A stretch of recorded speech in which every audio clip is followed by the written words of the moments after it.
yung ating crispy na okra. So, gagawin natin dito sa ating crispy okra, tatanggalin natin yung buto. Ayan, ganyan po. Tapos, hiwain natin sa gitna. Ayan. Hiwain natin sa gitna yan. Tatanggalin natin to. Yung buto. Ayan. Ayan. Lahat yan, tatanggalan natin ng buto at hiwain sa gitna. Yun.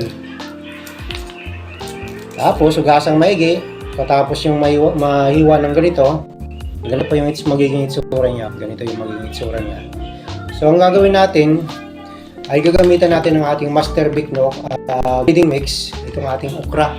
Yan, napakasarap po yan. Hindi nyo na kailangan ng itlog. Ang gagawin nyo lang ay wet dry. Wet dry method. Pag magtimpla kayo maglagay kayo ng konting tubig, tapos kasama na itong ating okra, lalagay natin itong ating breeding mix, lalagay ng konting tubig, haluan natin. Then, yung tama lang, yung medyo sticky na. After nyan, ididip natin sa dry na breeding mix. Then, proceed na tayo sa pagprito. Okay? So, yan. Magiging crispy po yan. Okay? So, abang-abang lang po. Tatapusin natin to. Hindi na natin ipapakita kung paano natin gagawin. Mamaya na lang pag piniprito ko na. So, sige po. Lalagay lang tayo ng ating breeding mix.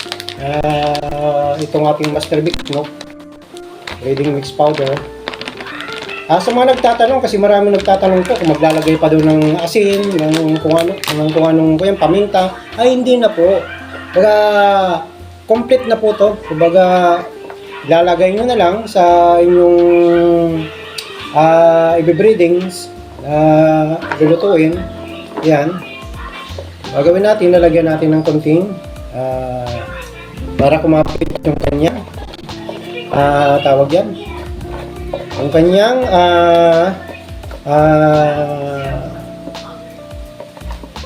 breeding mix. Yan, ganyan. Okay, nakita nyo po ba? Yung tama lang, ganyan na. Tapos tapos muna natin. Ayan po. Ayan, gawa na natin. So, ang mangyayari niyan, ididip natin dito bago natin prituin. Ididip muna natin dito sa ating tawag yan, sa dry. Sa dry na ayan. Na breeding mix. Bago natin prituin. Ayan. Ganyan nyo lang. Ayaw, di ganyan ninyo. Pero ang sikreto po dyan, para maging crispy talaga, huwag nyo itatambay. Huwag nyo itatambay dito. Magiging moist siya, magiging tawag yan, mababasa. Okay? So, ganito magiging itsura po niya, no? Parang ganyan. Yan po. So, pwede na natin itong prituin. Yan.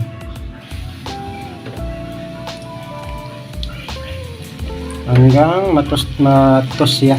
Make sure lang na hindi magdidikit-dikit kasi pag nagdikit ko yan, hindi magiging maganda. So, parang nagkuha din kayo ng french fries. Nagluluto ng french fries. Ganun ang magiging way ng pamamaraan ng pagluto nyo. Itong ating tawag yan, okra. Pasensya na po sa aming lutuan na. Makalat na. Yan. So, antayin na lang po natin siya na maros. Tamang-tamang pakakaluto. Yan. Pag nag-golden color na siya, ay pwede nyo nang aunin po yan. Yan. Baliktarin nyo.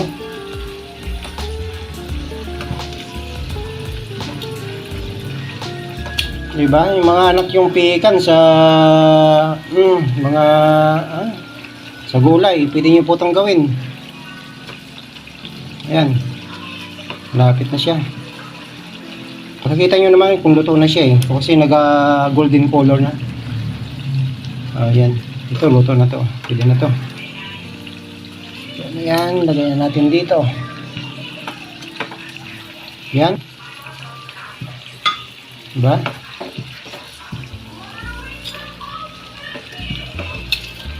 Masarap nitong sauce guys, ketchup na lang po. O kaya mayonnaise, pagaluin nyo yung mayonnaise saka ketchup. Okay na yan. Pwede rin suka. Depende sa kuya nyo po, sa gusto. Diba?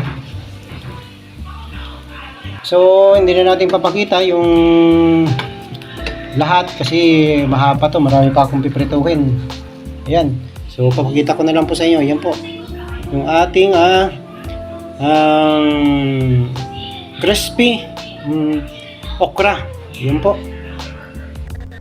Okra, crispy okra gamit ang brain mix ni Master Biknok.